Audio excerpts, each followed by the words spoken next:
Natustang buhay matapos makuryente sa volt wire. Ang kwento sa likod ng trahedyang ito ating aalamin mula sa mga detalye ng balitang ibabahagi maya-maya.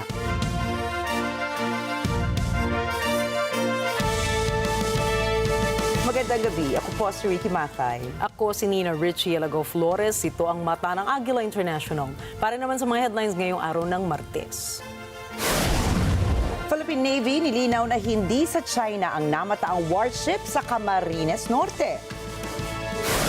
Pakinggan natin ang pahayag ng Pilipinas sa Munich Security Conference para ipaglaban ang karapatan nito sa West Philippine Sea. European leaders nagsagawa ng emergency meeting sa Paris para talakayin ang peace deal para sa Ukraine. Hindi bababa sa 15 katao na saktan sa Toronto plane crash. At Elon Musk inilabas na ang Grok 3 AI.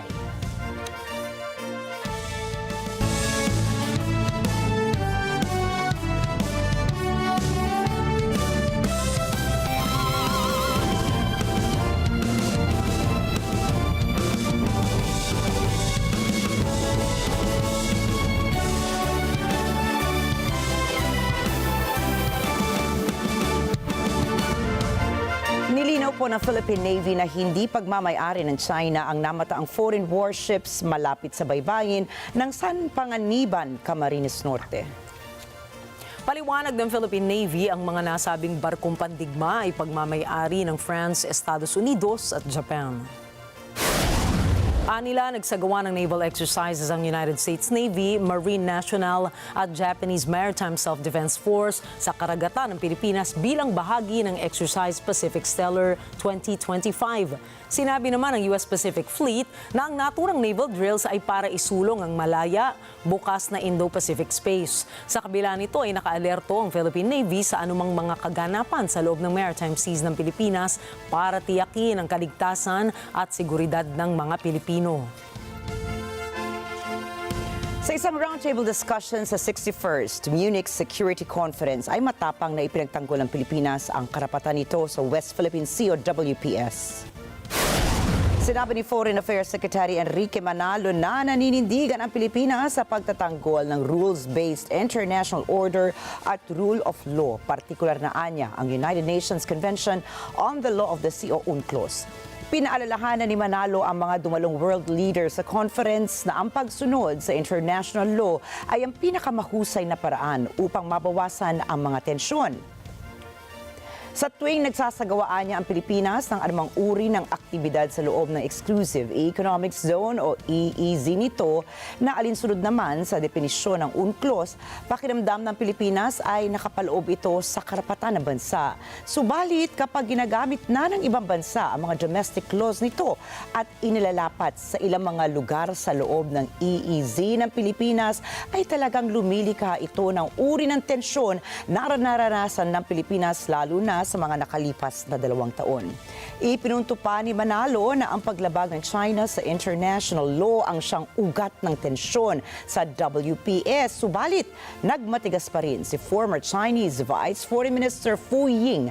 Iginiit ni Fu na ang concern ng China dahil ang Estados Unidos umano ang nasa likod ng mga umaangkin sa South China Sea at kailangan daw na akuin ng Beijing ang responsibilidad para sa katatagan ng rehiyon.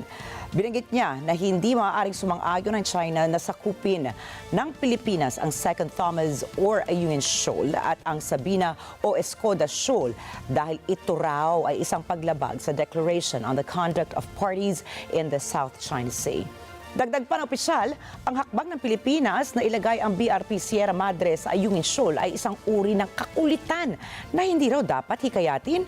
Idinipensa naman ni Manalo ang Pilipinas at sinabing hindi provocative ang bansa sa mga aksyon nito sa loob ng EEZ nito at sinusuportahan ng iba pang mga bansa ang Pilipinas kabilang na anya ang Australia, Canada, Japan, New Zealand at maging ang South Korea. Samantala, binuntutan ng isang Navy helicopter ng China ang aircraft ng Bureau of Fisheries and Aquatic Resources o BFAR na nagsasagawa ng Maritime Domain Awareness Flight sa Bajo de Masinloc ngayong Martes ng umaga. Ayon po sa Philippine Coast Guard o PCG, lumipad ang Chinese helicopter sa tabi ng BFAR aircraft sa layong 3 meters. Lula ng BFAR aircraft ang isang grupo ng mga mamamahayag at sinabi ng PCG na nagdulot ng panganib sa kaligtasan ng mga piloto at pasahero ng aircraft ng BFAR ang agresibong paglapit ng helicopter ng China. Anila, malinaw na isang paglabag sa regulasyon ng International Civil Aviation Organization ang dangerous flight maneuvers ng China. Walang data breach. Ito ang tugon ng Commission on Elections o COMELEC sa mga aligasyon na tinamaan umano ng panibagong cyber attack ang kanilang system. Iginiit ni COMELEC Chairperson George Garcia na walang naganap na hacking incident sa website o social media accounts ng poll body. Anya, nakapagsagawa na ng counter-check ang ahensya ukol sa insidente para tiyakin ang seguridad ng kanilang operasyon. Pati raw ang Department of Information and Communications Technology o DICT ay nakipag-ugnayan na sa kanila at kinumpirma na negative ang umano'y cyber attack. Samantala, inanunsyo naman ni Garcia na target ng COMELEC na tapusin na ang pag-imprenta ng mga balota sa March 9 o kaya'y sa 10. Umaasa rin si Garcia na maaabot nila ang 50% ng kanilang target na bilang ng mga balota na dapat ay naimprenta na sa mga susunod na araw. Iniimbestigahan na po ng Department of Education o DepEd ang mga ulat hinggil sa umano'y ghost students sa ilalim ng senior high school voucher program sa 12 pribadong paaralan. Kaugnay nito ay nagsagawa ang ahensya ng pagsisiyasat sa kanilang mga tauhan at opisyal na posibleng sangkot sa irregularidad. Kung mapatutunayan na ang mga paaralan ay sangkot sa ganitong iligal na gawain, ay aalisin ang mga ito sa voucher program ng DepEd.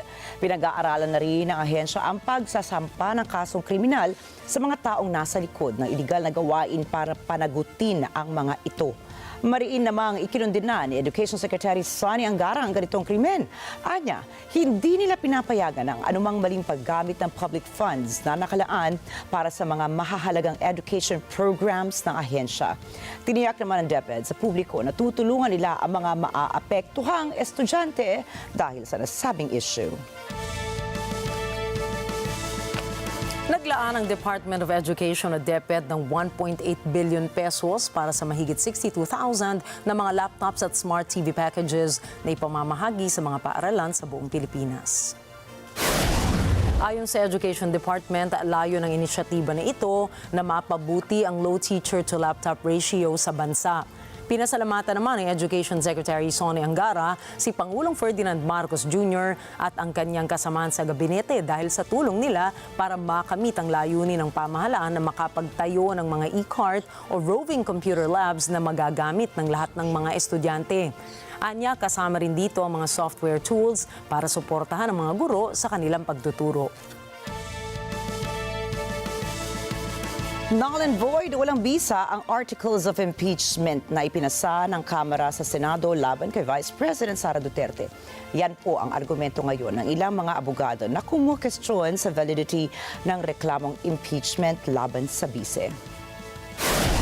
Sa mahigit 100 pahinang petition for certiorari and prohibition ay ipinaliwanag ng mga petitioners sa Supreme Court na bigo umano makatugon sa requirements na humihingi ng konstitusyon sa impeachment proceedings na verification at proper initiation.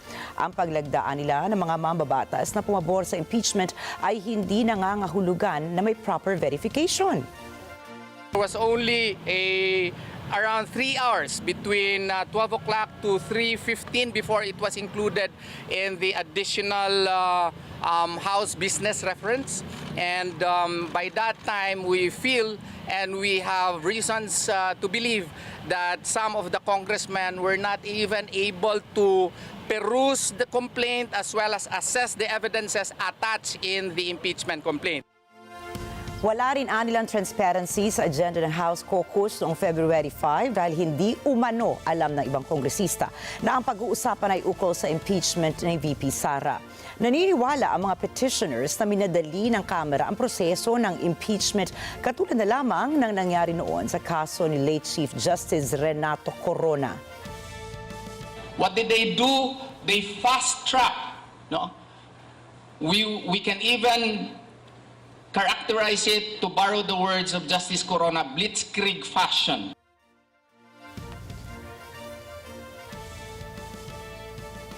And hearing prior to the filing of this fourth complaint. Okay? She was never informed beforehand that this new complaint is going to be filed against him. Specifically, Article 11, Section 3 thereof mandates that upon receipt of the impeachment complaint, the same should be included in the House, in the order of business within 10 session days, and thereafter the Speaker should have referred it to the Committee on Justice within 3 days. And if the 3 complaints were entertained, included in the order of business within 10 session days, and included within 3 session days in the Committee of Justice, referred to the Committee of Justice, then the 1-year bar rule would have operated, and the 4th impeachment complaint should not have been legally entertained. Hiniling din ng petitioner sa Supreme Court na mag-issue ng temporary restraining order upang pigilan ng Senado na aksyonan ang impeachment complaint laban sa bise at huwag ding simulan ang impeachment trial dahil sa depektibong articles of impeachment. Target ng pamunuan ng Department of Agriculture o DA na magpatupad ng maximum suggested retail price sa karneng baboy sa susunod na buwan dahil sa patuloy na pagtaas ng presyo ng mga ito sa merkado. Ayon kay Agriculture Assistant Secretary Arnel de Mesa, inaasahan na uusad ang pag-uusap ng ahensya sa mga stakeholders sa mga susunod na linggo. Sa kabila nito ay hindi tinukoy ng Agriculture Department kung magkano ang ididiktang presyo para sa maximum suggested retail price ng karneng baboy, pero maaaring mas mababa pa ito sa 400 pesos kada kilo. Una nang nagpatupad ang DA ng maximum suggested retail price sa mga imported na bigas para makontrol ang pagtaas ng presyo nito sa mga pamilihan. Inanunsyo po ng Light Rail Manila Corporation na magpapatupad sila ng taas pasahe sa LRT1 sa April 2, 2025. Batay sa inaprubahang commuter's fare matrix ng Department of Transportation para sa LRT1, ang dating 15 pesos na minimum fare para sa single ticket journey ay itataas na sa 20 pesos. Habang itataas naman sa 55 pesos ang pamasahe para sa end-to-end travels, para naman po yan sa single journey ticket mula sa 45 pesos. Samantala, mas mura naman ang itinakdang presyo para sa mga LRT1 stored value cards na 19 pesos hanggang 52 pesos. Susunod, European Union sinagot ang mga pahayag ni US Vice President J.D. Vance. Ano nga ba ang halaga ng rare earth minerals ng Ukraine para sa Estados Unidos? At negotiation talks ng Estados Unidos at Russia natuloy na. Mga detalye ng mga balitang yan sa pagbabalik ng Mata ng Agila International.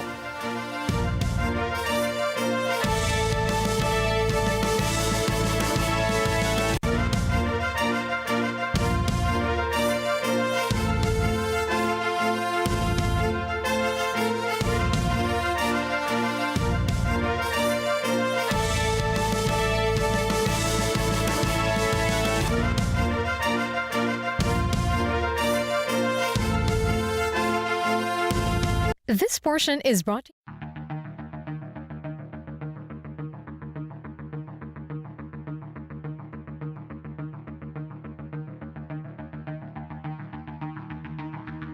Alam namin ang iyong pagsisikap. Dama namin ang iyong mga sakripisyo. Kita namin ang pagharap mo sa bawat pagsubok. Kaya sa kabila ng mga hamon ng buhay, nandito kami para umalalay. Kasi katulad mo, gusto rin namin ang magandang bukas para sa kanya. Hatid namin ang dekalidad na edukasyon at makabagong pasilidad sa abot kayang halaga. Kaya huwag ka nang mangamba, sasamahan ka namin tuparin ang mga pangarap niya.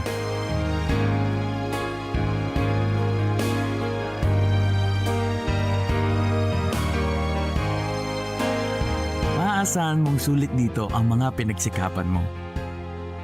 Sa aming mga makabagong pasilidad at sistema ng edukasyon.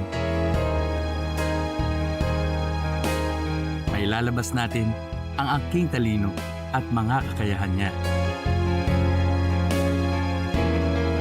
Kahit sa munting halaga, makakasiguro ka na makakasabay siya sa mabilis na pag-ikot ng mundo. Sa New Era, karamay mo kami sa bawat hamon. Kaagapay mo kami sa bawat hakbang. Kasama mo kami sa bawat ngiti at tagumpay.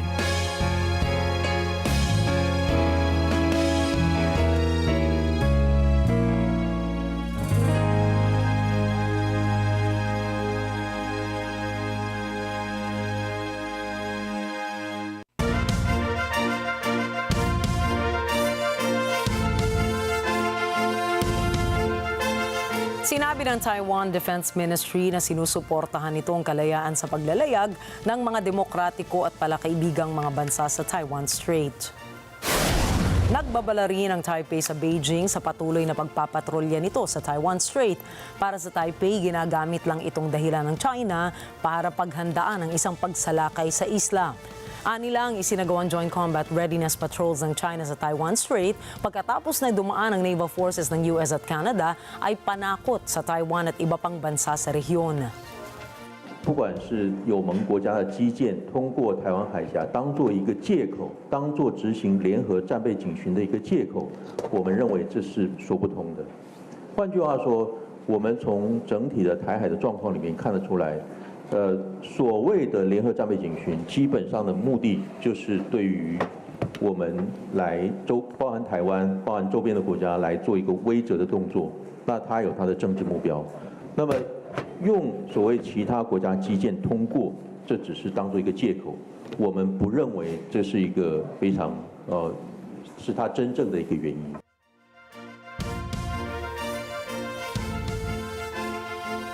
Nasa kustodiya ngayon ng mga otoridad ng Myanmar ang nasa 273 foreigners na sangkot sa pagpapatakbo ng mga scam compounds sa kanilang bansa. 中国正在同泰国、缅甸等国积极开展双多边合作，综合施策，标本兼治，合力封堵不法分子在有关国家流窜作案，共同铲除 网赌、电诈毒瘤，维护人民生命财产安全和地区国家交往合作秩序。外交部将继续会同主管部门，指导驻外使领馆妥善处置相关的领保求助案件，维护海外中国公民的安全和合法权益。 Kasabay ang naturang operasyon sa pagbisita ng isang mataas na opisyal ng Beijing, tinitignan ng Myanmar, Thailand at China na maghigpit laban sa mga illegal online extortion operations. Ayon po sa datos ng United Nations, tinatansyang nasa 100,000 na ang mga taong nabiktima ng human trafficking operations ng mga kriminal na grupong naglalagi sa Myanmar-Thailand border. Nahaharap ngayon sa malakihang counter-operations ang mga scam centers dahil sa naganap na rescue and return operation para kay Chinese influencer Wang Xing matapos mag-viral ang kanyang storya sa social media. Nagpulong ang mga opisyal ng China, Myanmar at Thailand ngayong linggo kasama si Assistant Public Security Minister Yu Zhongzi sa Wadadi, Myanmar. Sa ngayon, nasa 1,300 na ang mga naaresto ng kapulisan ng Myanmar na may kaugnayan sa pagpapatakbo ng mga scam compound sa Wadi region.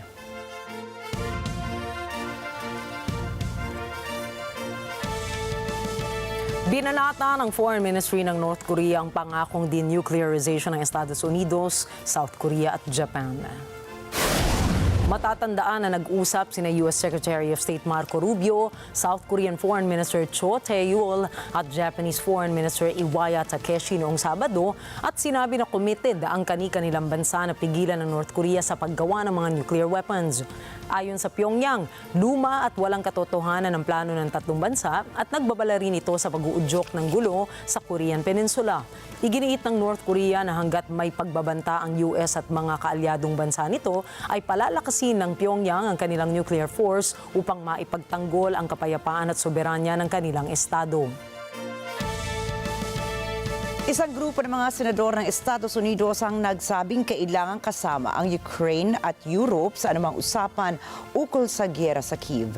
Naniniwala rin ang mga ito na kailangang garantyahan ang pamangtagalang seguridad ng Ukraine pagkatapos ng digmaan.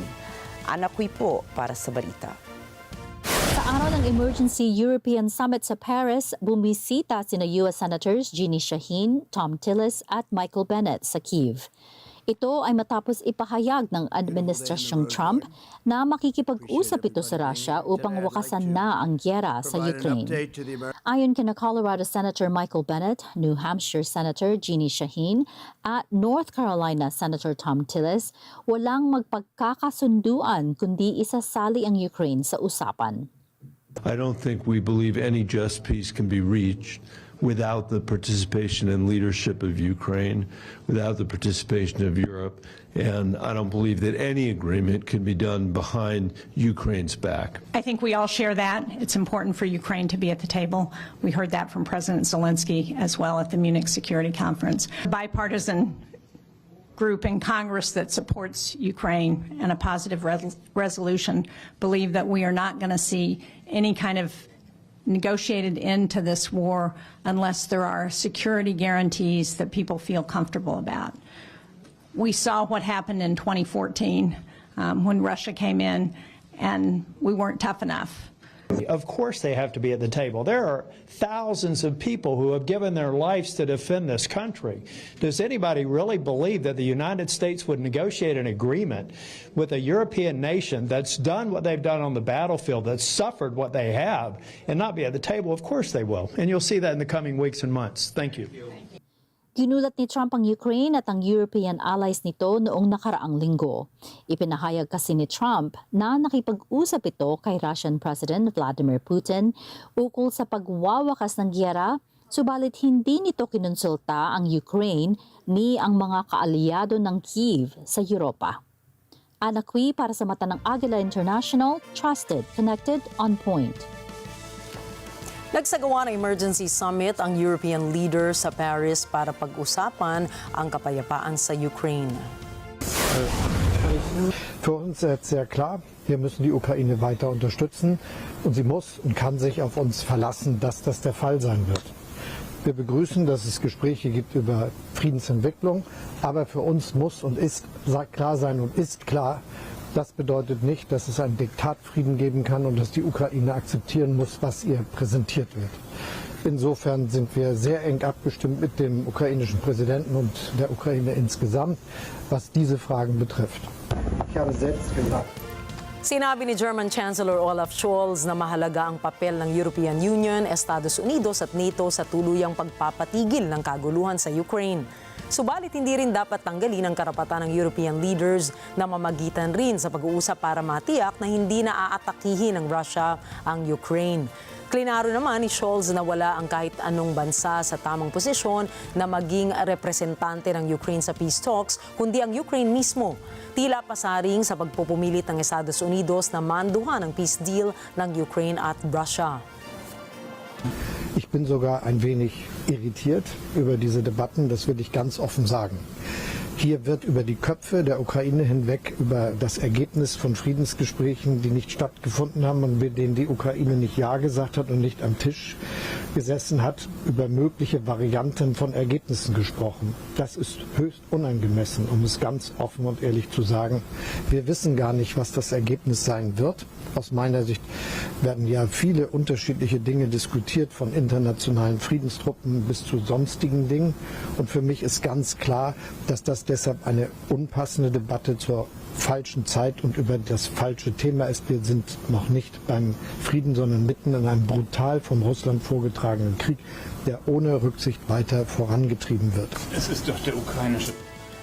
Nakatakda rin itong kausapin ng personal sa Ukrainian President Volodymyr Zelensky at si US President Donald Trump ukol sa nasabing pagtigil ng kaguluhan sa Ukraine. Sinabi ni British Prime Minister Keir Starmer na kailangan mayroong pangako ang Estados Unidos sa mga bansa sa Europa na magpapadala ito ng post-war peacekeeping forces sa Ukraine. Malinaw din naman niya na hindi kakalas ang Estados Unidos sa NATO, subalit dapat kailangang gumawa ng higit pa ang Europa. Tinukoy ni Starmer ang issue ng defense spending at karagdagang responsibilidad para sa seguridad ng kontinente. Nangako rin ang opisyal na magpapadala ito ng mga tauhan para sa usaping pangkapayapaan, subalit dapat pa rin tumulong ang US para mapigilan ng Russia na atakihing muli ang Ukraine. Binweltahan ni German Chancellor Olaf Scholz ang mabigat na kritisismo ni US Vice President J.D. Vance sa European Union. Ayon kasi sa talumpati ni Vance sa Munich Security Conference, ang posisyon ng European Union ukol sa hate speech at far-right parties sa kanilang bansa ang nagpipigil mismo sa progreso nito, tila hindi daw nito pinakikinggan ang hinaing ng lahat ng partido kung kaya't nagbubunga ito sa destabilisasyon ng kanilang mga bansa. Now, the good news is that I happen to think your democracies are substantially less brittle than many people apparently fear. And I really do believe that allowing our citizens to speak their mind will make them stronger still. Which, of course, brings us back to Munich, where the organizers of this very conference have banned lawmakers representing populist parties on both the left and the right from participating in these conversations. Now, again, we don't have to agree with everything or anything that people say. But when people represent, when political leaders represent an important constituency, it is incumbent upon us to at least participate in dialogue with them. Ani Vance, wala umanong karapatan ng sinuman na pigilan ang karapatan ng tao sa free speech at nanawagan rin na huwag harangan ng German far-right party na AfD. Sinagot naman ito ni Scholz na hindi tama para sa outsiders na mangialam sa kanilang gobyerno, lalong-lalo na tinuturing pa nitong kaalyado ang Estados Unidos. Die AfD ist eine Partei, aus deren Reihen heraus der Nationalsozialismus und seine monströsen Verbrechen, Menschheitsverbrechen, wie sie in Dachau geschehen sind, als Vogelschiss der deutschen Geschichte verharmlost werden. Ein Bekenntnis zum Nie wieder ist daher nicht mit der Unterstützung für die AfD in Einklang zu bringen. Deshalb werden wir es nicht akzeptieren, wenn Außenstehende zugunsten dieser Partei in unsere Demokratie, in unsere Wahlen und in die demokratische Meinungsbildung eingreifen. Pinagtanggol rin ni Ukrainian President Volodymyr Zelensky ang kanyang posisyon ukol sa peace talk sa gitna ng Estados Unidos at Russia, kung saan sinabi nitong wala sa iisang tao ang kapangyarihan na patigilin ang digmaan at diktahan ang kapayapaan ng rehiyon, kundi sa pakikipag-ugnayan ng lahat. Putin wants one-on-one talks with America. Just like before the war, when they met in Switzerland and looked like to carve up the world. Next, Putin will try to get the US president standing on Red Square on May 9th this year, not as a respected leader, but as a probe in his own performance. We don't need that. We need real success. We need real peace.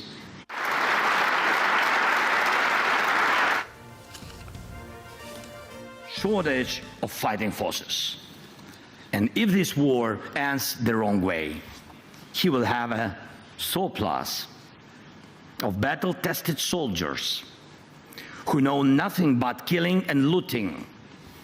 And that is yet another reason why this war cannot be decided by just a few leaders, not by Trump and Putin, not by me and Putin, not by anyone here in Munich sitting down with Putin alone. We must apply pressure together to make real peace. Naging emosyonal naman si Munich Security Conference Chairman Christoph Eusgen kung saan sinabi niyang hindi na parehas ang pananaw ng European Union at ng Estados Unidos. Pinasalamatan naman niya ang kanyang mga kasamahan sa Europa para sa kanilang paninindigan sa prinsipyo ng European Bloc. With Ewald von Kleist, this conference started as a transatlantic conference. After the speech of Vice President Vance on Friday, we have to fear that our common value base is not that common anymore. I'm very grateful to all those European politicians that spoke out and reaffirmed the values and principles that they are defending. No one did this better than President Zelensky.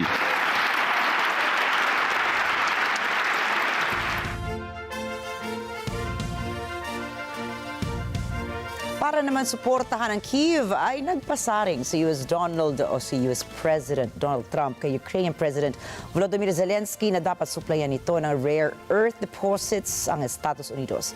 Gaano nga po ba kahalaga para kay Trump ang yamang mineral na ito? Alamin po natin yan mula sa report ni Judel Alipio.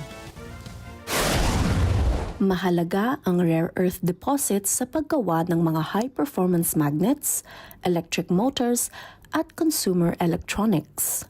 Ito ang sinasabing dahilan ng mga geopolitical experts kaya nais ni US President Donald Trump na suplayan ng Ukraine ang Estados Unidos ng rare earth minerals.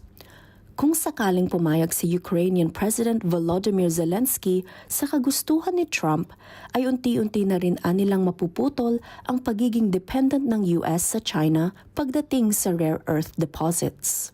Trump wants rare earths because the American economy is highly dependent on Chinese sources and it's an economic and national security risk.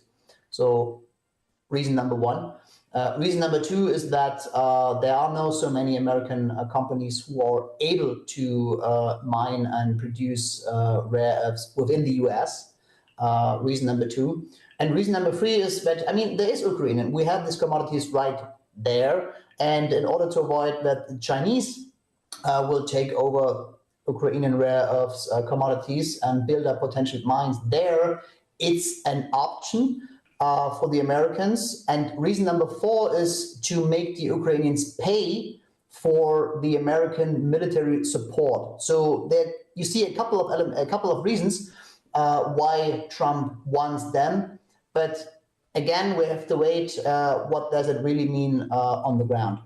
Paliwanag ni Zelensky, ang Ukraine ang may pinakamalaking reserba ng titanium na ginagamit sa aviation at space industry. May mga deposito rin anya silang uranium na mahalaga naman sa nuclear energy at mga paggawa ng mga armas. Ayon kay Zelensky, nakatago ang mga yamang mineral na ito sa northwestern Ukraine, isang lupain na malayo sa frontlines ng Moscow at Kiev war. Ngunit, nababahala pa rin si Zelensky na baka buksan ng Moscow ang mineral resources na ito sa North Korea at Iran. Paliwanag naman ng ilang geographers, rare earth elements are not actually rare.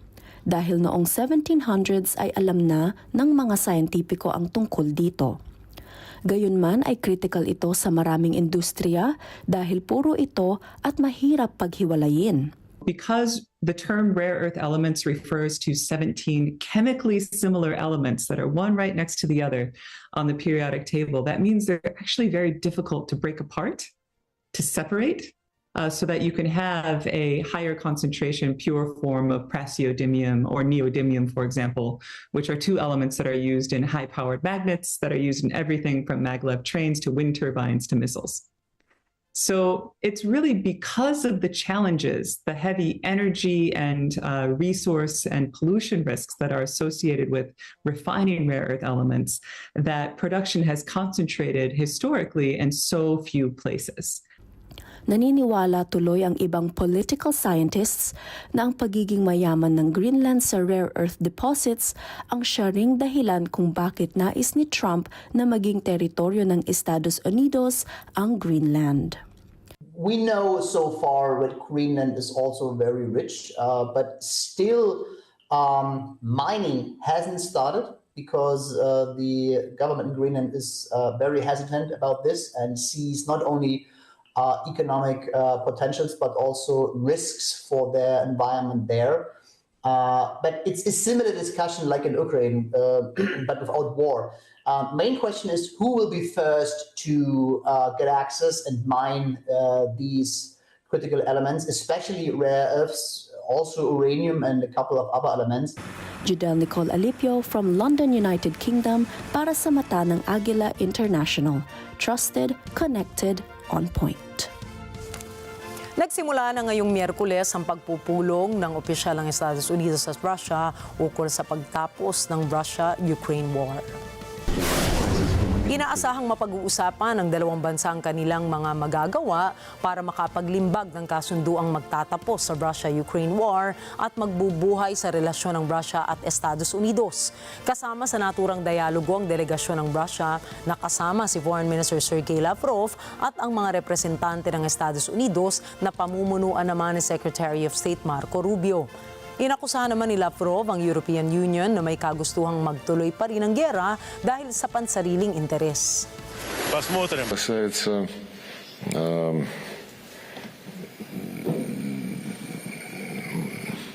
участия стран, их желания участвовать в переговорном процессе по Украине, вы знаете, их желание уже было неоднократно удовлетворено.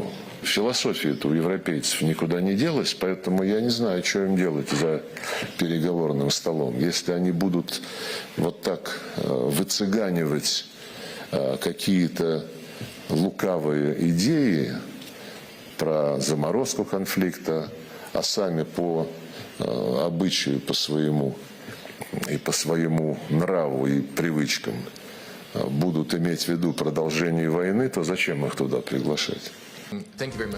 Tinitingnang mabibigay daan itong dialogong ito sa isang in-person meeting sa pagitan ni US President Donald Trump at Russian President Vladimir Putin.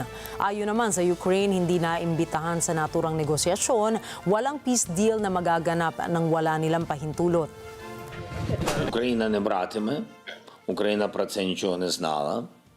А Україна розцінює будь-які переговори про Україну без України,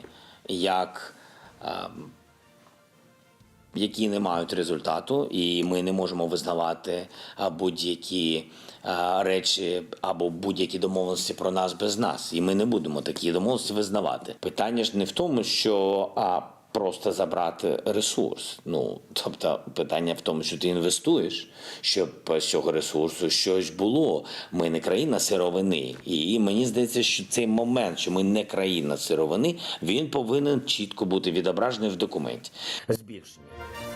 Kasabay ng pag-uusap sa Riyadh ang emergency meeting ng European bloc sa France ukol sa isang unified strategy para sa Ukraine. Kasama rito ang pangako ng European Union na maglalaan ito ng pondo para sa seguridad ng kontinente na papangunahan din nila ang pagbigay ng security guarantees para sa Ukraine.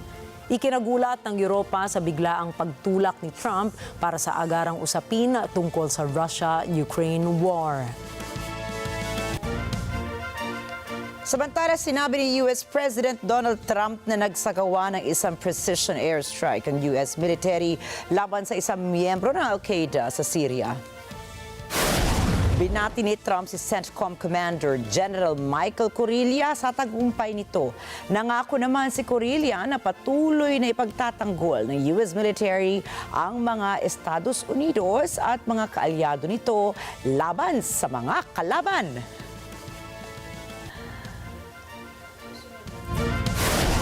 Susunod, eroplano sa Toronto bumaligtad sa runway. Honda-Nissan merger, may pag-asa pa kayang matuloy? At tech community nasabik sa paglabas ng Grok 3 ng X. Mga detalye po ng mga balitang yan at iba pa sa pagbabalik na Mata ng Agila International.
Habang busy si Jessica sa pag-iwas sa kanyang mga manliligaw. Kaya ko nang mag-isa, no? Kalat na yung chismis tungkol sa inyong dalawa ni Sean. Masaya ka na? Ano? Magiging target na naman ang alaga niya. Sinasabi mong gusto mo si Sean, pero may ginagawa ka bang bagay na makakabuti sa kapakanan niya? Ano na naman bang binabalik nitong si Kylie? Jessica Dugo, bibigyan kita ng malaki at mabigat na dagok. Help!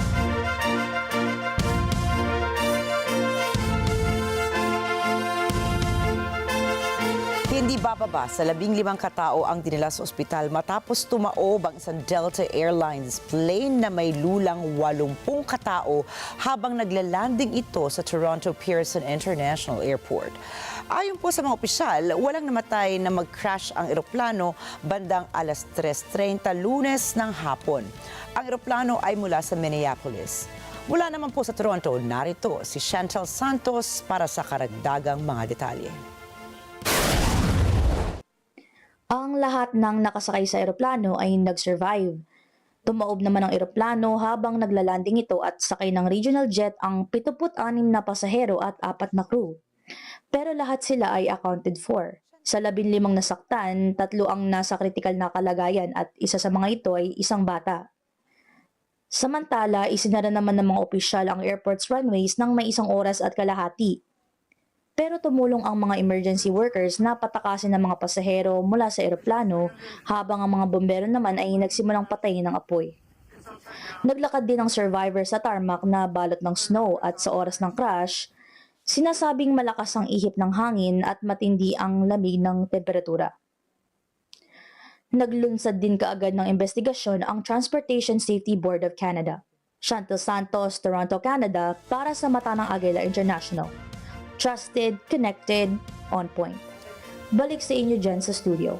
Yes, Chantel, matanong lang namin, nabanggit mo na tumaob yung eroplano sa backside nito. Gaano ba kadalas nangyayari ang mga ganitong aksidente dyan?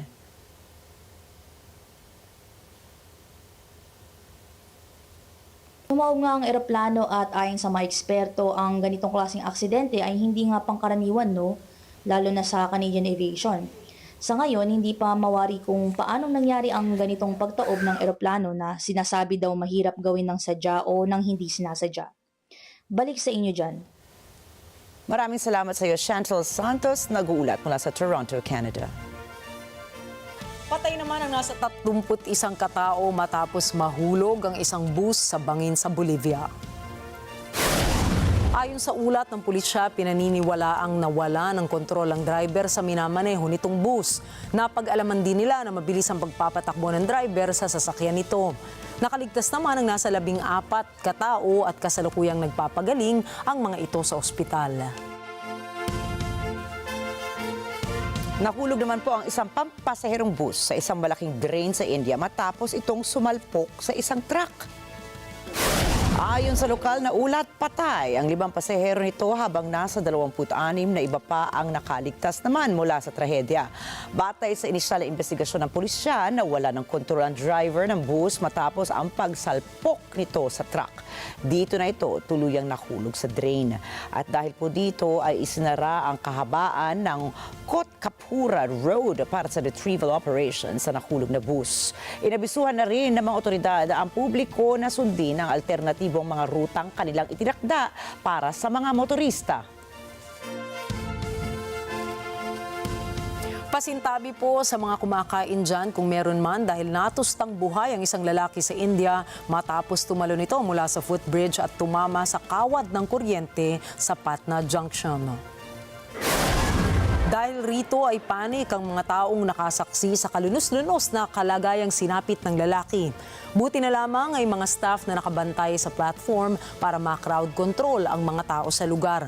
Ayon sa ulat ng pulisya, pinaniniwala ang umakyat ang lalaki sa mesh ng tulay para makarating sa susunod na platform dahil maraming mga tao ang nakaharang sa paligid nito. Subalit dahil sa kapangahasan ng lalaki na makatawid ng mabilis sa kabila ay sa halip ay napahamak ito sa huli. Kinumpirma naman ng mga Braille authorities ang pagkamatay ng lalaki. Patuloy namang inaalam ng mga otoridad ang pagkakakilanlan ng biktima. Samantala, sa hiwalay na insidente ay naisugod pa sa ospital ang isang lalaking nakuryente rin matapos umakyat sa bubungan ng isang tren sa Haldwani Railway Station sa India. Ayon sa lokal na ulat, nagtamo ang biktima ng sunog sa ilang bahagi ng katawan. Dahil rito ay hinimok ng mga otoridad ang mga pasahero na palaging sundin ang mga ipinatutupad na guidelines sa mga estasyon ng tren at iwasan ang mga kilos na maaaring humantong sa ikapapahamak ng buhay ng tao.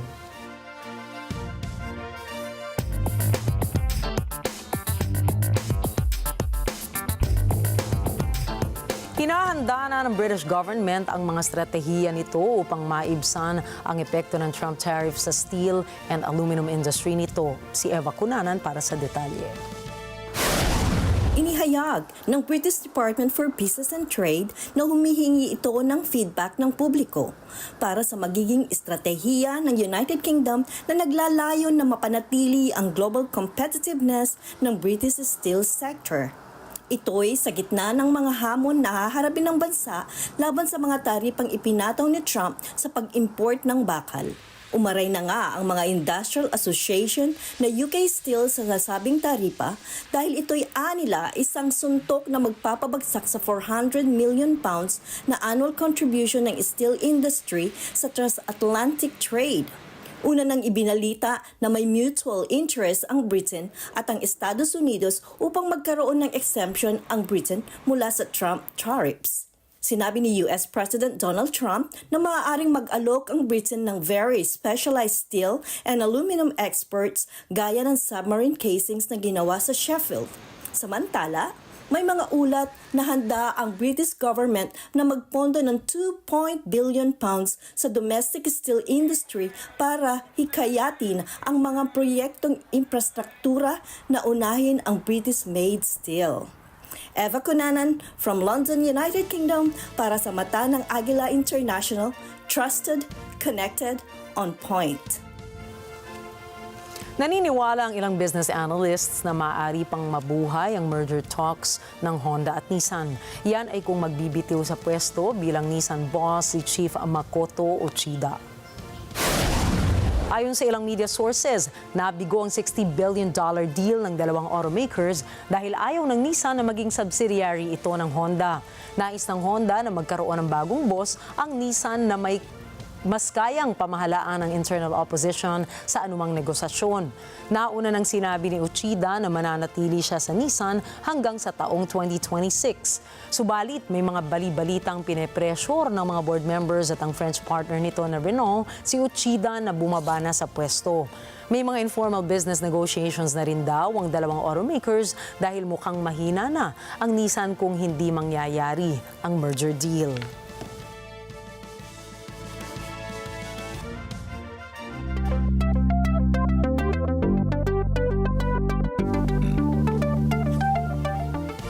Inilabas na ni Elon Musk ang ikatlong bersyon ng Grok Artificial Intelligence o AI model kung saan ay giniit ng billionaire na kaya nitong tapatan ang ibang models ng mga karibal nitong tech firms.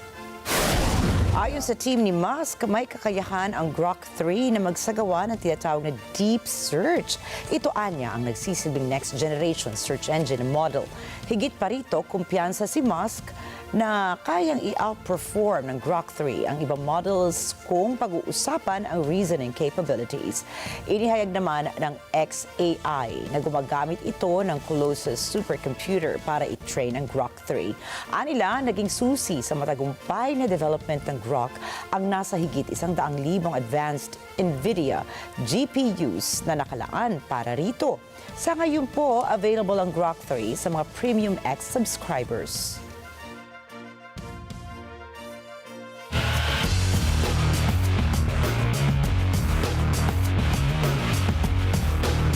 Nakabawi na ngayon si world number 4 at Asian champion pole vaulter EJ Obiena matapos na makamit ang gold medal sa Orlin Copernicus Cup na ginanap sa Turin, Poland.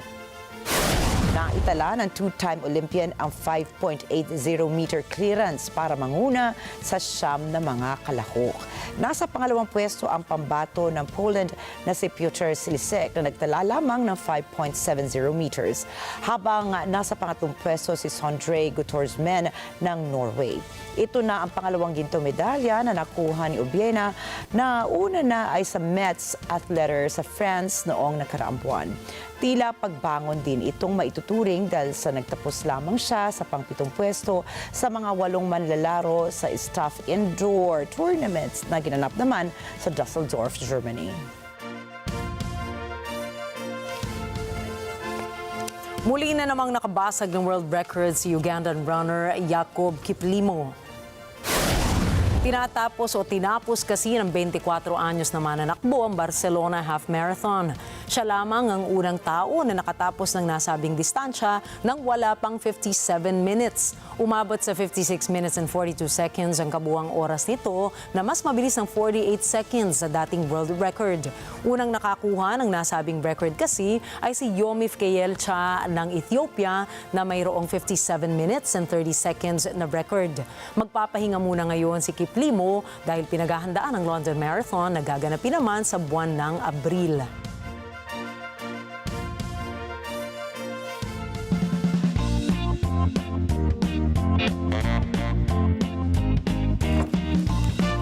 Kailangan nyo ba ng source of income at kasabay nito ay inaaliw rin ang inyong sarili? Abay-abaswak sa inyo itong pasukan dahil booming ngayon ang in-home pet sitting sa Shanghai, China. Sa gitna kasi ng spring event holiday ay maraming mga fur parents ang nagbabakasyon at dahil ilang kilometro ang layo ng kanilang pupuntahan ay hindi na nila maiwasan na iwan sa kanilang mga tahanan ang kanilang mga fur babies. Dito nasasaklolo ang mga pet sitters. Tulad ng babysitters ay bantay sarado rin ang mga pet sitters sa mga fur babies nila o ng kanilang mga kliyente. Ayon kay Xu Shize, isang pet sitter, kumikita siya ng $31 o halos $4 po yan kada bisita niya sa kanyang mga kliyente. Anya, ang karaniwang board niya sa kanyang mga kliyente ay umaabot ng hanggang 2 linggo. Batay sa 2025 China Pet Industry White Paper, umabot na sa 76.89 million ang bilang ng pet-owning household sa China noong taong 2024. Habang lumampas naman sa 300 billion won ang naging halaga ng Chinese urban pet market noong 2024 din at inaasahan na sisirit pa ito pataas sa 404.2 billion won sa 2027.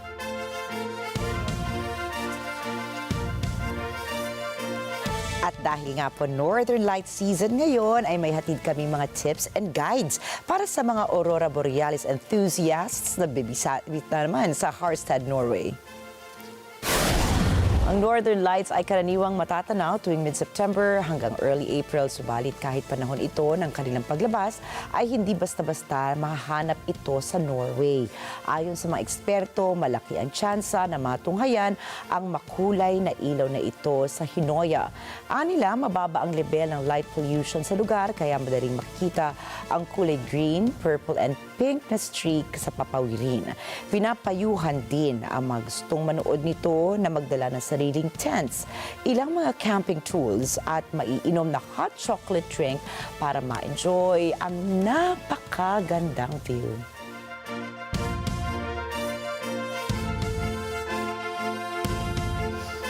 Ang ganda naman. Ang ganda-ganda. Pero torn ako ngayon kung sa Norway ba ako pupunta o sa China. Kasi naman, napaka-appealing nung offer na pet sitter. Meron diba? bang racket doon? Diba? Para sa mga... Mo, mahilig naman din tayo sa animals, diba? Tapos kikita ka ng gano'n, hindi na masama yun. Well, mas malapit ang China, pero para sa akin magno-Norway na lang ako. Ang ganda rin naman, diba? Northern Lights. Ako, nakaka-inspire naman yung kulay nila, Nina. Parang bakit pakiramdam ko bukas? Yan ang mga kulay na susuotin natin, na-inspire diba? tayo. Akala mo, Nina, Tuesday pa lang pala, diba? Pero ang dami na hitik na ang ating mga balita at mga pangyayari dito mismo sa studio. Kaya abangan po kami muli bukas dahil mula Lunes hanggang Biyernes, narito kami ni Nina para maghatid ng balita saan mang dako ng mundo. Magandang gabi po. Ako po muli si Rikki Mathay. Ako si Nina Rikki Alagao Flores. Ito ang Mata ng Agila International. Para naman po sa iba pang mga balitang nangyari rin sa iba't ibang panig ng mundo, punta tayo kay Alma Angeles para sa Mata ng Agila World News. Take it away, Alma.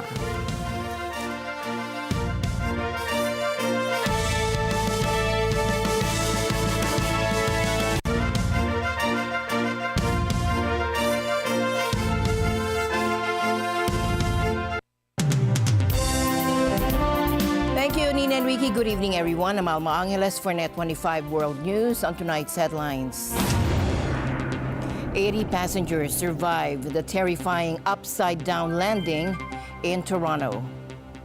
And the news starts now.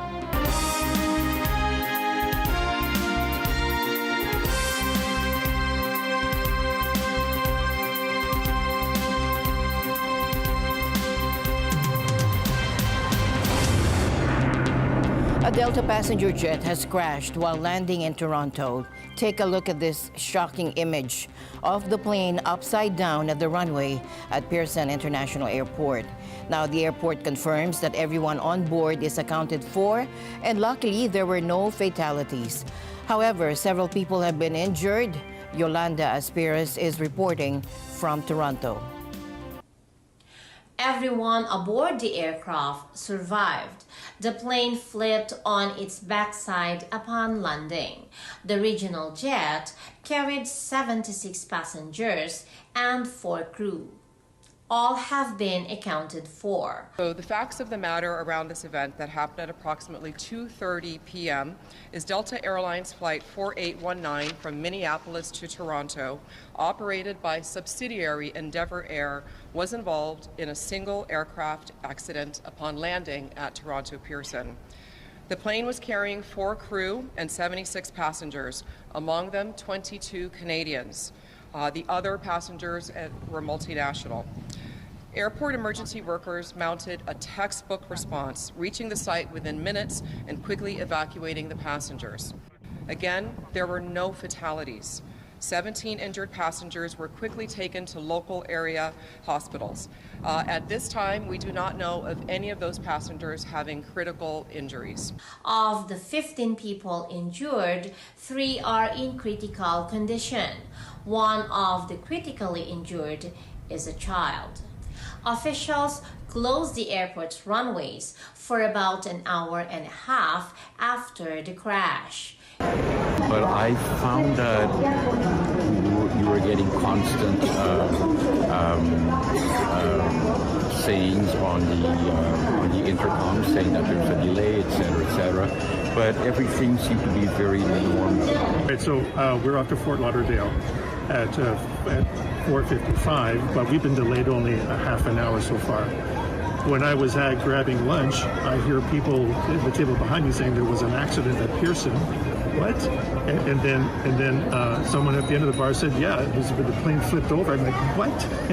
And so we're hearing cancellations and airport closed and all this for the longest time. And then finally, when information starts flowing, we're hearing that we're only delayed and not canceled. So we were going through the whole gamut of where we're going to stay tonight. Are we leaving tomorrow morning? We got to catch a cruise, and we can't catch any port of call until the beginning of March. So we got to get on this boat, right? So, yeah. Emergency workers helped passengers escape from the plane while firefighters doused it with water. Survivors walk on a snow-covered tarmac to safety. As we made our descent and made touchdown, it was just a very forceful event where all of a sudden everything just kind of went sideways.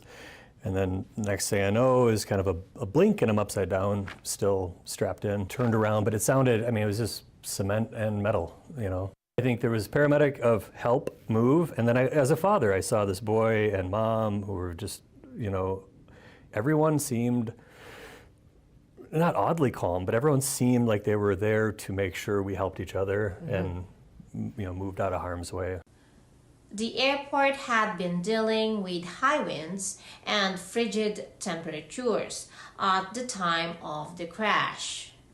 The Transportation Safety Board of Canada has launched an investigation. In Toronto, Canada, Yolanda Aspiras for Net25 World News. Back to you, Alma. Yolanda, Greater Toronto has been hit with inclement weather and a snowstorm over this weekend. Now, what are the experts saying? Could the extreme weather be a factor in this accident? Yes, Alma. According to experts, the weather appeared to be within what the airplane can manage. However, investigators mentioned that they'd be examining icing conditions, blowing snow, visibility issues, and the like. Experts also mentioned that Pearson Airport would know not to accept landings if they knew there was a serious concern about the surface. Thank you, Yolanda. A diplomatic storm is brewing in Paris tonight, where European leaders are meeting amid reports that the U.S. plans to cut its own deal with Russia over Ukraine's future, leaving its allies out of the room. Take a look. The hallways of Paris Palace were filled with warm greetings today, but underneath those diplomatic smiles, European and NATO leaders are grappling with what many call the continent's biggest crisis in decades.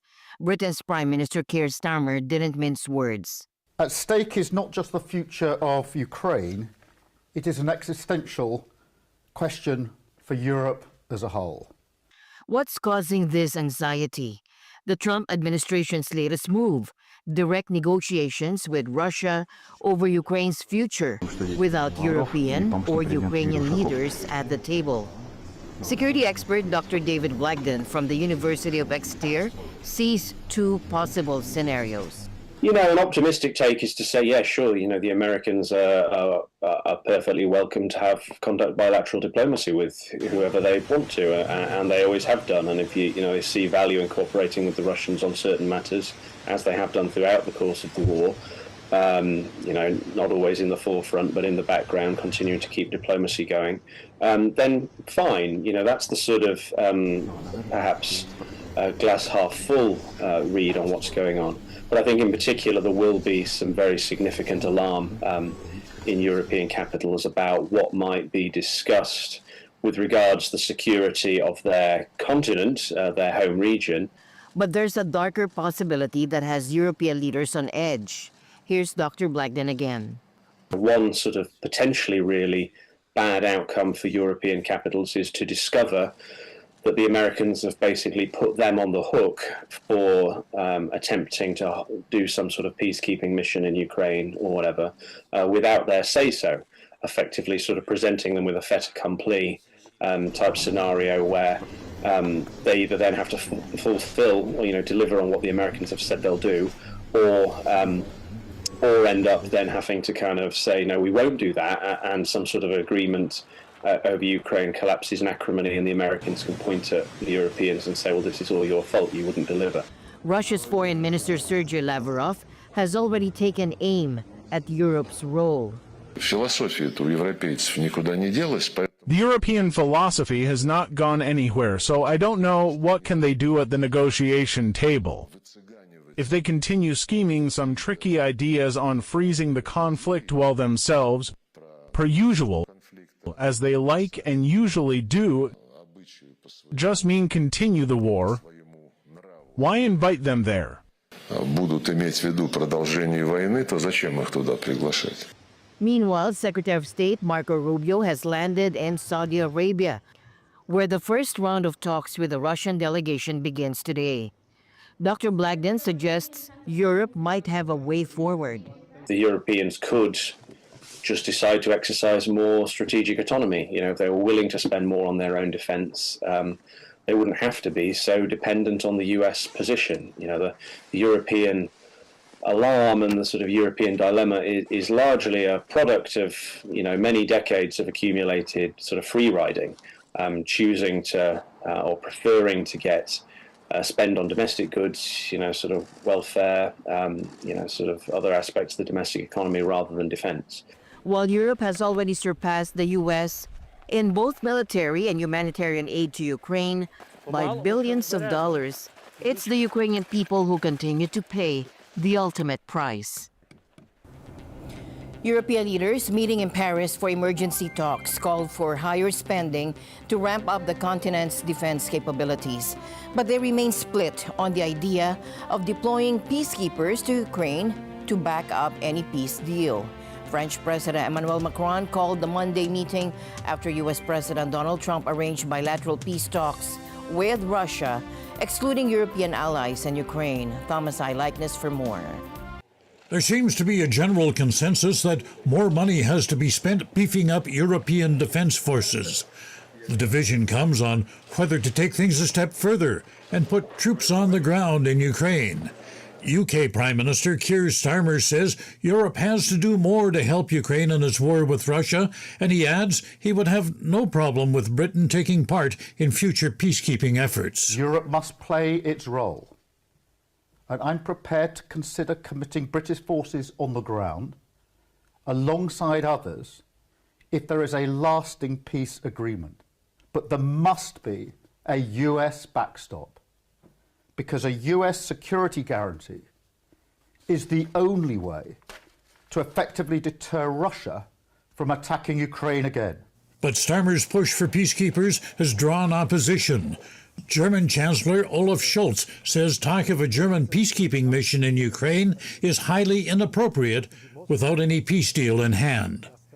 Italy's Giorgia Meloni says she too is against the peacekeeping plan. On the other side, Danish Prime Minister Mette Frederiksen says she's open to discussing troop deployments. She says Europe must boost its support for Ukraine. I have never believed that the war in Ukraine is primarily about Ukraine. It's about Russia. And it's about their imperial dreams, about building a stronger and a bigger Russia. And I don't think they're going to stop in Ukraine. And therefore, I am very concerned about making a fast ceasefire, because it can actually give Putin and Russia a better possibility to go back to Russia and to re-ramp and to mobilize again, attack Ukraine or another country in Europe. Scholz and Polish Prime Minister Donald Tusk say the EU's stringent fiscal rules should be loosened to allow more spending on defense without countries running afoul of the Union's deficit rules. All agreed that the peace talks should include the EU and Ukraine. Meanwhile, senior U.S. and Russian officials will meet in Saudi Arabia today. These are the highest-level in-person discussions between the nation in years. They're meant to precede a meeting between Trump and Putin. But there are signs of differences of approach. U.S. State Department spokesman Tammy Bruce says the conversation will determine if the Russians are serious about peace talks and whether perhaps if that first step is even possible. For its part, the Kremlin says the talks will focus on restoring the entire complex of Russian-American relations. Thomas I. Laiknos, Net 25 World News. Meanwhile, UK Prime Minister Keir Starmer is suggesting sending troops to Ukraine. Bel Celestino reports. British Prime Minister Keir Starmer is offering to send British troops to Ukraine, but only as part of a peacekeeping force after the war ends. This marks the first time he's explicitly committed to putting boots on the ground. The announcement comes at a critical moment. Last week, President Trump caught NATO allies off guard by revealing he'd held private talks with Russian President Vladimir Putin. Trump's Ukraine envoy, Keith Kellogg, then indicated that Ukraine and European leaders would have no seat at the negotiating table. Writing in the Daily Telegraph, Starmer explains his decision, quote, "I feel very deeply the responsibility that comes with potentially putting British servicemen and women in harm's way." He emphasized that any peace deal must prevent Putin from launching future attacks. The British leader sees... On defence, it's clear the US is not going to leave NATO. But we Europeans will have to do more. The issue of burden sharing is not new, but it is now pressing, and Europeans will have to step up, both in terms of spending and the capabilities that we provide. Europe must play its role, and I'm prepared to consider committing British forces on the ground alongside others if there is a lasting peace agreement. His country playing a unique role. He's positioning the UK as a potential bridge between Europe and the United States during peace negotiations. An especially crucial position given the current tensions over who should be involved in talks. This diplomatic drama is moving quickly. US and Russian officials are scheduled to meet in Saudi Arabia in the coming days. aiming to end a war that's now approaching its third year. Meanwhile, European leaders are rallying. Starmer will join German Chancellor Olaf Scholz, Polish Prime Minister Donald Tusk, NATO Secretary General Mark Rutte, and Italian Prime Minister Giorgia Meloni. French President Emmanuel Macron called these urgent talks in response to the US and Russia developments. Starmer plans to take his case directly to Washington soon. But there must be a US backstop, because a US security guarantee is the only way to effectively deter Russia from attacking Ukraine again. And I've been clear today, Britain will take a leading responsibility, as we always have, because Ukraine must have a secure future, Europe must have a secure future. From London, United Kingdom, I am Arabelle Celestino reporting for Net25 World News. It's President's Day in the U.S., and while some are celebrating, others are using the holiday to protest the man currently in the White House, Donald Trump.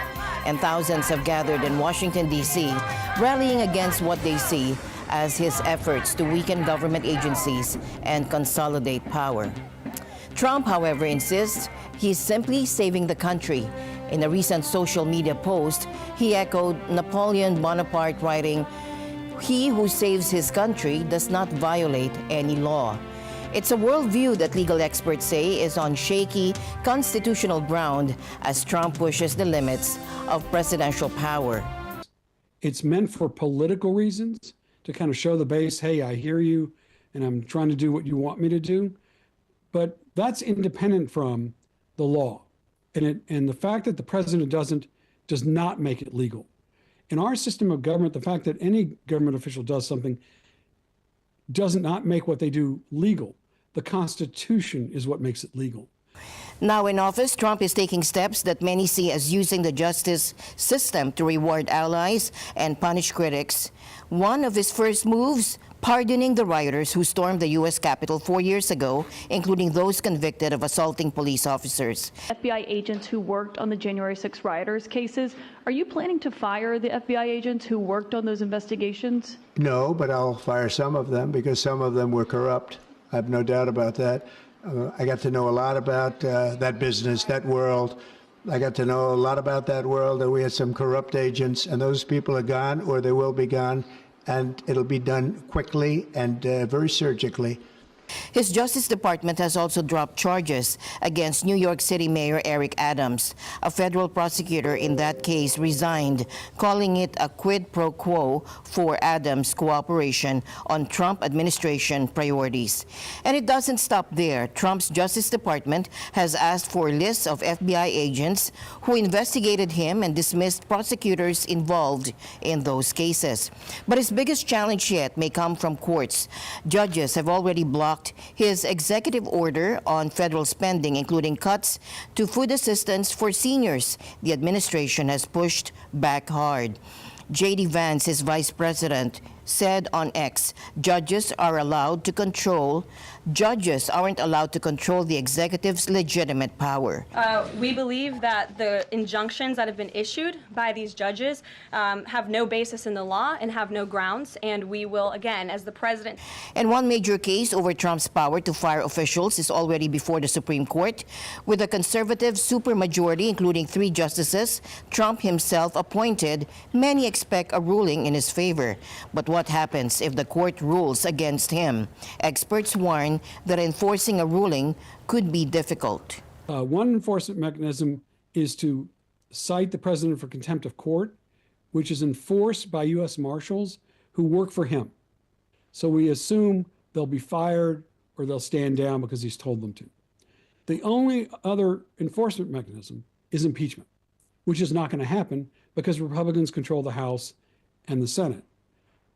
That means, and this is why I said there's going to be a big crack in the rule of law, because if the president refuses to comply with the court's order, and even if the court delivers it a second and third or fourth time, and he refuses to follow it, if there's no power to punish him or sanction him for that, then he gets away with it. And that is going to be a precedent in American law, which is going to come back to haunt us for decades and centuries. The question now, if Trump loses in court on a major issue, will he actually comply? Unlike the executive branch, the Supreme Court has no police force or military to enforce its decisions, leaving many Americans wondering what happens next. Rio de Janeiro reached a record heat level of 44 degrees Celsius on Monday, according to the city's chief meteorologist, Raquel Franco, triggering the heat alert for the first time.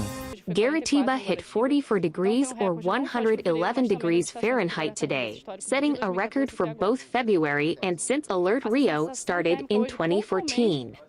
The heat index sometimes exceeded 50 degrees, but generally hovered between 40 and 44 across the city. The Heat 4 alert is activated when temperatures between 40 degrees Celsius and 44 degrees Celsius are expected to persist for at least 3 days. City officials recommended that residents avoid direct sun exposure and implemented protocols for hydration and emergency care. Elon Musk's Department of Government Efficiency is raising alarms. Reports say they've sought access to a U.S. tax system containing financial data on millions of Americans.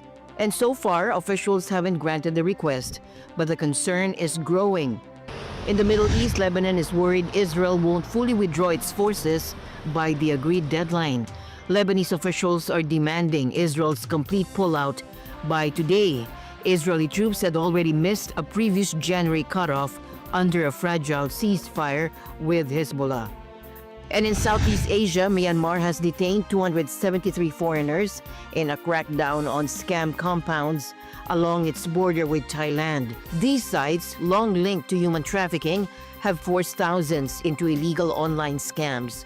The arrests come as China steps up pressure on the region, following the high-profile rescue of abducted Chinese actor Wang Xing.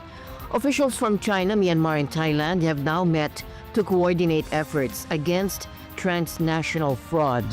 Meanwhile, in Malaysia, Prime Minister Najib Razak has been granted bail in a money laundering case. He and his wife were detained Saturday after police raided the homes of his alleged accomplices, where they reportedly found suitcases stuffed with cash. Najib denies any wrongdoing. Meanwhile, President Donald Trump has announced a U.S. airstrike that killed a senior al-Qaeda-linked official in northwest Syria. The target, a top finance and logistic officer for Huras al-Din, was eliminated in what Trump called a precision airstrike. He praised CENTCOM and U.S. forces for delivering what he described as justice to another militant threatening America and its allies. And the news continues here on Net 25. We'll be right back.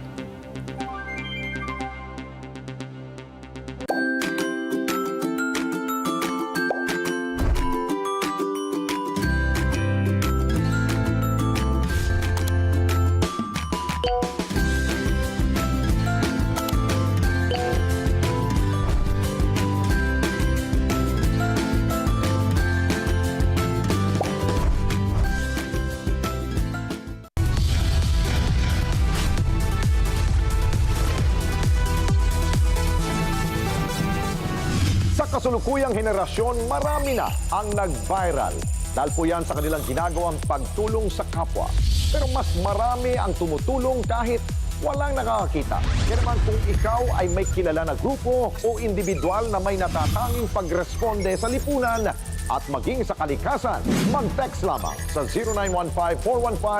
0915-415-1035 o mag-email sa responde@net25.com at magpadala ng mensahe sa ating Facebook page at Net25TV.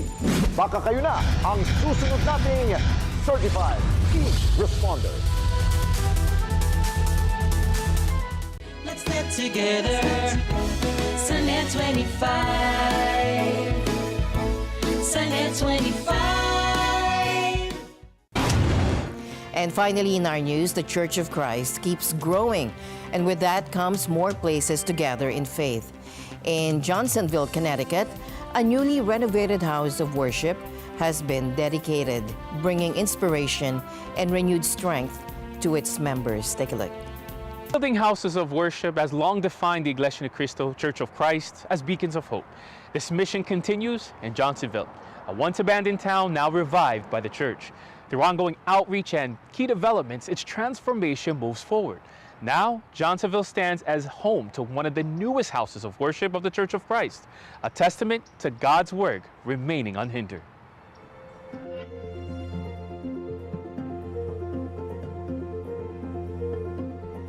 Great day for the church, for all the brethren here in Connecticut. Oh, very excited po. With the grace of God, we've been waiting for this day. It's going to be history. We don't know when it's going to be another chapel, like dedication like this. Oh, this is wonderful. This is another, it just shows how the church is growing.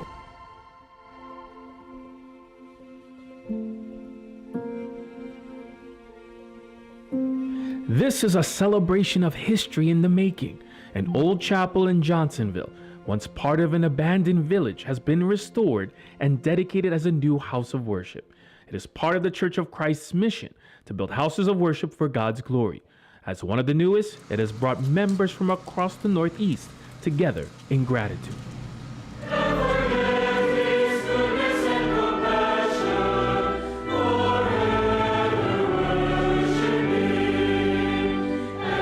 And today, members from throughout the Ecclesiastical District of New York gathered together for a worship service to commemorate this special occasion. We thank our Lord God for that wonderful blessing, for always giving us this wonderful hymns of praises that inspires everyone in the fold. This inspiration continues to be shared through God's words, as Supervising Minister Brother Sheridan Santos led the worship service, reminding members of the importance of dedicating houses of worship, a testament of God's love for his people like here in Johnsonville. It was tear after tear, you know, and just from the beginning to the end, it was super overwhelming, like the Holy Spirit was around each and every one of us. It's a meaningful and spiritual service to always be in a temple, not forsaking the worship service. I think we all take that to heart in the church. The dedication of houses of worship is one of the proofs of the love of our Lord God for his nation in these last days, because it is the place where we gather in worship, where we find strength and inspiration through his holy words. Especially for pioneer members like Edwin, living in East Hartford, among the closest to this new house of worship, shares how his faith played an important role for this day to come. For your faith in God and through the power of prayers, God will provide everything you need. Very pleasant to us, all the members here in Connecticut, because we are waiting for this. Waiting to see God's plans unfold. Years before, when news broke about the surprising purchase of this desolate and once abandoned 62-acre land, leading to this historical moment. Congratulations. I'm looking forward to that. I'm hopeful that it's going to be something very positive for the town. I expect it will be. I'm also a resident. I live not too far down the road, about 10 miles down the road in Hebron, Connecticut. And I'm super excited to see this beautiful property and how it's going to turn out a year from now. I can't wait to come back and see all the great things that the church is going to do with this property. The Church of Christ carefully considers every property it acquires and strives to have a proper place of worship for its members. In Johnsonville, this large property offers even more. Its size and existing buildings provide many possibilities to support the church's future needs. Every place that I've been just expands so rapidly, especially in the last 15 years. It just goes to show the love of God. We would like to thank our Executive Minister, Brother Eduardo Manalo, for allowing us, our congregation here in Johnsonville, to dedicate this place of worship. And as this milestone becomes part of the ongoing work of the Church of Christ in this town's history, true faith is alive here and will continue to strengthen and bring more to light that this church is God's love for his people and a growing light like here in Johnsonville. And with that, we end tonight's broadcast. For everyone here on Net 25, I'm Alma Angeles. Thanks for joining us. Good night.